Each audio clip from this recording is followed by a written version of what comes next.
Hello dear TYBSC, welcome to the another video lecture of Immunology second.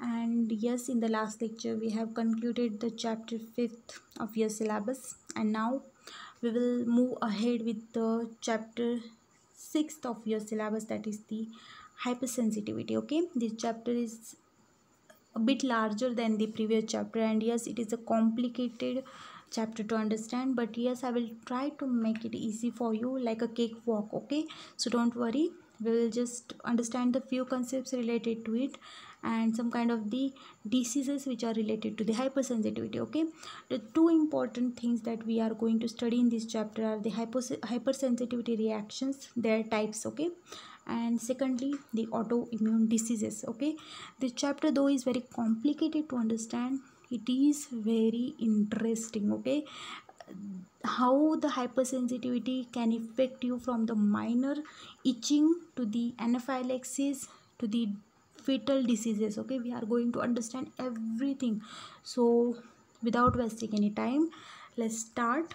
So this hypersensitivity, now hyper word itself indicates that something unnatural, something above than the normal, something extreme than the normal is going to happen. Okay, जहाँ पे normal से थोड़ा ज़्यादा reaction हो रहा है, that thing we called it as a hyper. Okay, and sensitivity means what, कि किसी चीज़ के लिए रिएक्शन जो है, छोटी से छोटी चीज़ के लिए अगर रिएक्शन हो, then we called it as a sensitive. अब हम कोई इंसान को सेंसिटिव कब बोलते हैं, कि वो छोटे से छोटे चीज़ के लिए रो पड़ता है, छोटे से छोटे चीज़ के लिए रिएक्ट करने लगता है, then we called it as a sensitive person. Okay, तो सेम केस हमारे बॉडी के साथ भी है, कि हमारी बॉडी जो चीज़ हमारे लिए नुकसानदायक भी नहीं है, उस चीज़ के लिए भी हमारी बॉडी हाइपरली रिएक्ट करने लगे, then that thing is called as the hyper sensitivity. Example मैं आपको देती हूँ, कोई डस्ट पार्टिकल आपके बॉडी में आने की कोशिश कर रहा है. ठीक है, कोई जो है छोटा सा केमिकल है, या कोई जो है छोटा सा पोलन ग्रेन है, ठीक है, वो हमारी बॉडी में आने की कोशिश कर रहा है, बस टच हुआ है स्लाइटली हमें. अब वो बेचारा हार्मलेस है, उसका कुछ हमें नुकसान होने नहीं वाला, वो हमारे बॉडी में एंटर भी नहीं होने वाला. फिर भी हमारी बॉडी इतनी सेंसिटिव है कि उसको बेचारा बाहर है, फिर भी अंदर से रिएक्शन देने लगे, then we call it as what, hyper sensitivity. Okay, very interesting term this is, कि हाइपर सेंसिटिविटी जो हमारी बॉडी है, सेंसिटिव होना उसके लिए ज़रूरत है. ठीक है, अगर वो सेंसिटिव नहीं होगी, टॉलरेंट नहीं होगी, तो हमें डिसीज़ हो सकता है. तो इसलिए उसको हर टाइम अलर्ट रहना पड़ता है, हर टाइम रिएक्टिव रहना पड़ता है. लेकिन वही उसकी जो खूबी है, वही उसका जो नेचर है, वो अगर ज़्यादा सेंसिटिव होने लगे तो वो हमारे लिए नुकसानदायक होता है. मतलब जो चीज़ हमारे अच्छे के लिए बनी है, वो हमारी दुश्मन बन जाती है. That is nothing but the hyper sensitivity.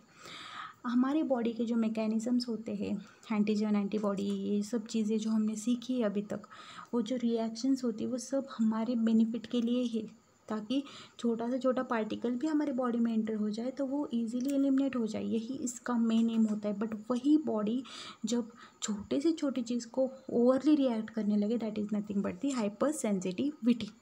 तो हाइपर सेंसिटिविटी जो है, कभी इम्यूनो टॉलरेंस जो होता है, जो हमारा सेल्फ टॉलरेंस हो, वो ख़त्म होने लगे तो वो हो सकता है. या फिर हमारी बॉडी जहाँ नहीं होना चाहिए रिएक्टिव, फॉर एग्जांपल हार्मलेस बेचारा डस्ट पार्टिकल, वहाँ पे उसको रिएक्शन नहीं देना है, फिर भी वो रिएक्ट करने लगे, then it leads to the hyper sensitivity. Now hyper sensitivity की बात करें तो हमारी बॉडी जो है मल्टीपल स्ट्रैटेजीज़ यूज़ करती है, ताकि हमें हार्म किए बिना वो एंटीजन एलिमिनेट हो. लेकिन फिर भी हार्म हो जाए, then we call it as a hyper sensitivity. Now if we talk it as a reaction, तो हाइपर सेंसिटिविटी जो है, एक तो छोटी सी हो सकती है, लाइक इचिंग हो सकता है स्लाइटली, आपको रैशेस ज़्यादा से ज़्यादा आ सकते हैं, या तो फिर इतना ज़्यादा हो सकता है कि उस पर्सन की डेथ भी हो सकती है, या कोई ऑर्गन फेलियर भी हो सकता है, या कोई बड़ा डिसीज़ भी हो सकता है। मतलब छोटी सी एलर्जी भी होती है और बड़ी सा जो है नुकसान भी हो सकता है। That is the hyper sensitivity for you.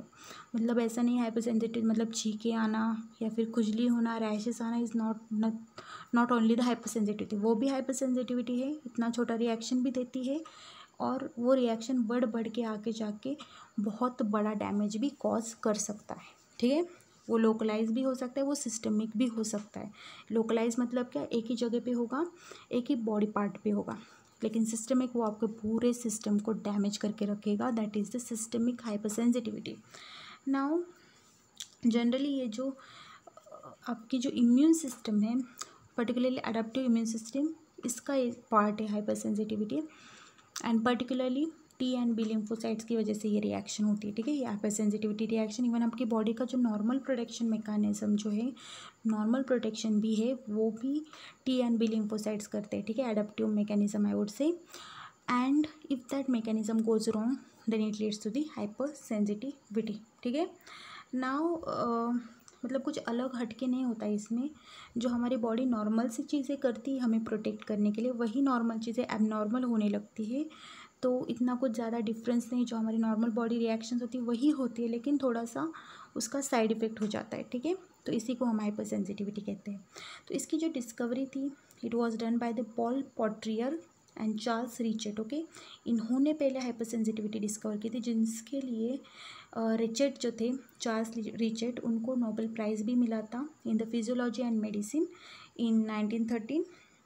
इन्होंने जो है जो फाइसेलिस है एक, अब ये नाम थोड़ा अलग है लेकिन एक एक्वेटिक एनिमल है ये, जो स्टिंग से दूसरे फिशेस को किल करता है, या फिर अगर ह्यूमन को भी ये स्टिंग कर जाए तो ह्यूमन को भी किल करता है। तो ऐसा एक फ़िश या फिर आई वुड से क्रिएचर है, वाटर क्रिएचर, जो स्टिंग की वजह से, उनका स्टिंग बहुत पॉइजनस होता है, तो ये स्टिंग जो है उससे डिसीज़ जो है डेथ होती है। तो इन्होंने इस पे रिसर्च किया था। ठीक है, इनको पता चला था कि इनमें, इनका जो स्टिंग होता है उसमें एक प्रोटीन होता है जिससे डिसीज़ होता है। तो ये प्रोटीन इन्होंने डिस्कवर किया था। इतना छोटा सा प्रोटीन होता है फिर भी डेथ हो सकती पर्सन की। तो इन्होंने क्या किया, उस स्टिंग में जो प्रोटीन था उसका थोड़ा थोड़ा टॉक्सिन का डोज डॉग में देना शुरू कर दिया। ठीक है, उनको लगा होगा क्या, डॉग को थोड़ा सा डोज देंगे, बिलो लीथल डोज देंगे तो वो डॉग अपनी इम्यून सिस्टम एक्टिवेट कर देगा और उसको न्यूट्रलाइज कर देगा। लेकिन हुआ उल्टा, उस डॉग में आप उनको हाइपर रिएक्शंस दिखने लगे। उस डॉग में वोमिटिंग वगैरह हुई, डायरिया हुआ, एंड एस्फैक्सिया हुआ, डेथ होने लगी। मतलब कुछ डॉग्स की तो डेथ भी हो गई। तो ये सब उनको दिखा, तब उनको पता चला कि ये एनाफाइलेक्सिस है।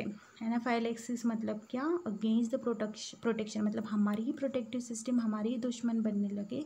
That is the anaphylaxis. Okay, तो ये इन्होंने फर्स्ट टाइम ऑब्जर्व किया था डॉग्स में। जो वो पर्टिकुलर मराइन क्रिएचर था उसके स्टिंग में जो प्रोटीन था उसके अगेंस्ट इनको ये मैकेनिज्म दिखा था, और इन्होंने हाइपर सेंसिटिविटी टर्म दिया था हमें। ठीक है, तो जैसे आपको बताया मैंने, हाइपर सेंसिटिविटी क्या होती है, नॉर्मल सी रिएक्शन होती है, जो मतलब क्या होता है कि नॉन हार्मफुल एजेंट है। ठीक है, लाइक डस्ट, पहले इनकाउंटर हुआ कुछ नहीं होगा, दूसरी बार वही डस्ट पार्टिकल हमारे अंदर आने लगेगा। अब ये सबके साथ तो होता नहीं है, कुछ लोगों के साथ होके पर्टिकुलरली होता है। तो दूसरी बार जो एंटीजन है वो फिर से आया तो फिर वो डस्ट के अगेंस्ट फिर छींकने लगेगी या फिर ईचिंग होगी, ये कुछ हाइपर सेंसिटिविटी रिएक्शन होगी। ठीक है, तो वही आज हम देखेंगे कि कैसे हाइपर सेंसिटिविटी रिएक्शंस होती है, कि ये कैसे एग्जैगरेट किया जाता है, हमारी इम्यून सिस्टम जो नॉर्मल सी बेचारी है वो एबनॉर्मल कैसे बन जाती है, आज हम देखेंगे। ठीक है, तो लेट्स स्टार्ट। तो you can see here different type of the hyper sensitivity reactions now.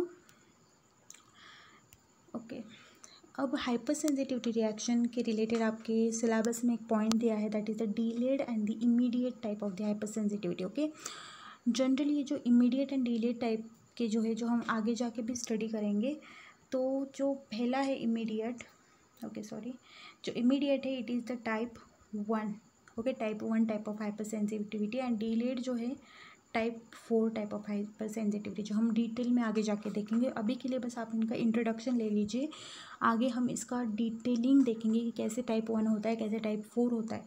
Immediate और डिलेड का जो क्लासिफिकेशन था वो पुराना है बहुत, तो वो जनरली इसमें क्या था कि टाइम, मतलब जो हाइपर सेंसिटिविटी इमीडिएटली हो जाती है दैट इज़ द इमीडिएट, जो इमीडिएटली रिएक्शन देती है, ठीक है। कुछ एलर्जी से, लाइक चीखना हो या फिर रैशेस हो या फिर इचिंग हो, ठीक है। These are all the immediate type of the hyper sensitivity. Delayed में क्या होता है, बहुत देर बाद आता है लेकिन फिर बहुत दिनों तक, और इवन फेटल भी होता है, ठीक है। ये जो इमीडिएट होती है ना, ये जल्दी आती है और जल्दी चली जाती है, लेकिन ये डिलेड जो होता है ना, देर से आएगा, बहुत देर तक आपको तंग करेगा और कभी कभी it can lead to the death. तो ये दो टाइप की हाइपर सेंसिटिविटीज़ होती है, ठीक है, based on the time of reactions. Now okay, हम एक एक देखेंगे। इमीडिएट मतलब क्या, फ्यू मिनट्स या फ्यू आवर्स, ठीक है। लेकिन डिलेड मतलब क्या, रिएक्शन जो है वो बहुत दिनों बाद आने लगे, 2 से 3 दिनों बाद आपको रिएक्शन दिखने लगे, then we call it as what, delayed type of the hyper sensitivity. Now इसमें डिफरेंस क्या है, बेसिकली हम डिटेल में देखेंगे कैसे रिएक्शंस होती है, बट अभी आप जस्ट इसका डिफरेंस जान लो। तो इमीडिएट में क्या होता है कि इमीडिएटली आता है वो, मतलब सपोज़ वो एलर्जन आया, अब एलर्जन हम किसको बोलते हैं, जो पार्टिकल एलर्जी कॉज करता है, ठीक है। तो वो एलर्जन आया, इमीडिएटली आया, इमीडिएटली रिएक्शन हुई और वो रिएक्शन ख़त्म भी हो गई, ठीक है। अब दूसरे टाइप में क्या होता है, डिलेड में, वो रिएक्शन बहुत देर बाद शुरू होगी, एंटीजन आने के बाद बहुत देर बाद वो शुरू होगी और बहुत टाइम तक रहेगी, that is the delayed one, ठीक है। देन इसमें क्या होता है कि एंटीजन कोई भी रूट से आए, आपके माउथ से आए, नोज से आए, स्किन से आए, ठीक है। यहाँ पे डिलेड में सिर्फ स्किन से आता है, ठीक है, या फिर कोई जो है आपने कुछ ट्रांसप्लांटेशन वगैरह किया तब ये होता है, ठीक है। नाउ इमीडिएट में क्या होता है कि B cell mediated immune response की वजह से ये होता है, ठीक है। एंड डिलेड में जो है वो टी सेल की वजह से जो इम्यून रिस्पॉन्स जनरेट होता है वो होता है। यहाँ पे desensitization is easily and short living, ज़्यादा आपको तकलीफ नहीं होगी, एंटीजन एंटीबॉडी कॉम्प्लेक्सेस भी फॉर्म होंगे एंड डिसेंसिटाइजेशन बहुत जल्दी होगा, ठीक है। यहाँ पे नहीं होगा और इसकी वजह से वो रिएक्शन बहुत देर तक रहता है, क्योंकि easily antigen antibody complex remove नहीं होता, तो डिलेड टाइप बहुत देर तक टिकता है। और कुछ डिफरेंसेस आपको बताती हूँ। Okay, circulating antibodies present responsible for this reaction, मतलब ऑलरेडी हमारे बॉडी या फिर सर्कुलेशन में एंटीबॉडीज प्रेजेंट रहती है एंड वो रिएक्शन देती है, ठीक है। यहाँ पे एंटीबॉडी मेडिएटेड रिएक्शन है इमीडिएट में, एंड इट इज़ डिलेड में cell mediated, particularly T helper cell, इनसे जो है रिएक्शंस होता है इन द डिलेड। अब वो कैसे होता है, we are going to study in the further lectures. And as I told you, यहाँ पे जो है लेशंस थोड़े से बड़े आते हैं लेकिन बहुत देर तक नहीं रहते, यहाँ पे जो है बहुत देर तक रहते हैं and can lead to the fatal diseases also, ठीक है। तो ये कैसे होता है, क्या होता है, we will study in the future lectures in detail. अभी के लिए मैं आपको एक ब्रीफ इंट्रोडक्शन दे देती हूँ। तो एक क्लासिफिकेशन आपके सिलेबस में है, that is the Coombs and Gell's classification, ठीक है। Don't get confuse in the Coombs reaction, ये थोड़ा अलग टाइप का है। तो यहाँ पे जो हाइपर सेंसिटिविटी है, in 1963 they have defined this hyper sensitivity को उन्होंने 4 पार्ट्स में कैटेगराइज किया है, type 1, type 2, type 3 and type 4। ये 4 टाइप के हाइपर सेंसिटिविटीज है according to the Gell and Coombs, okay. Type 1 को कहा जाता है एनाफाइलेक्टिक रिएक्शंस, दूसरा साइटोटॉक्सिक रिएक्शन, तीसरा इम्यून कॉम्प्लेक्स, चौथा delayed or the cell mediated. ये जो पहली है ना, it is the immune type of hyper sensitivity, ठीक है, एनाफाइलेक्सिस। दूसरी जो है साइटोटॉक्सिक है, तो मतलब वहाँ पे सेल की किलिंग होती है, ठीक है। इम्यून कॉम्प्लेक्स टाइप सी में ये तीनों जो है ना, टाइप 1, टाइप 2, टाइप 3, ये तीनों एंटीबॉडी मेडिएटेड रिएक्शन है, मतलब यहाँ पे जो भी रोल, पहला रोल जो होता है वो एंटीबॉडीज़ का होता है। कौन सा है, कैसा है, we are going to study one by one. लेकिन जो चौथी टाइप की है ना, ये सबसे अलग है, ये एंटी बॉडीज़ नहीं तो सेल मेडिएटेड इम्यून रिस्पॉन्स से होती है, ठीक है, cell mediated, particularly T helper cells. वो कैसे होता है, we are going to study one by one. Now आपको अगर याद रखना है तो ये आपको एक कोड वर्ड है to remember the types of the reaction जो हाइपर सेंसिटिविटी के। एसिड आप वर्ड याद रख लो, first one anaphylactic, second one is a cytotoxic, third one is immune complex, and fourth one is a delayed type of the hypersensitivity reaction. ठीक है, तो ये एक के बाद एक हम स्टडी करेंगे. So for now we will stop here. तो पहला जो रिएक्शन है, it is anaphylaxis reaction, second one is a cytotoxic reaction, and third one is a immune complex, and fourth one is a delayed type of hyper sensitivity reaction. तो एक एक करके हम ये जो जेल एंड कुम्स क्लासिफिकेशन है आपके syllabus में, कि इनका मैकेनिज्म आपको देखना है, एंड एग्जांपल्स कि कौन से डिसीजेस में ये टाइप की हाइपर सेंसिटिविटी होती है. ठीक है, we will study one by one. In the next lecture we will study the type 1 type of the hyper sensitivity. Okay, for now I hope you understood about the hyper sensitivity कि होता क्या है, and how the normal mechanism gets into the complex one. Okay, so I hope you understood.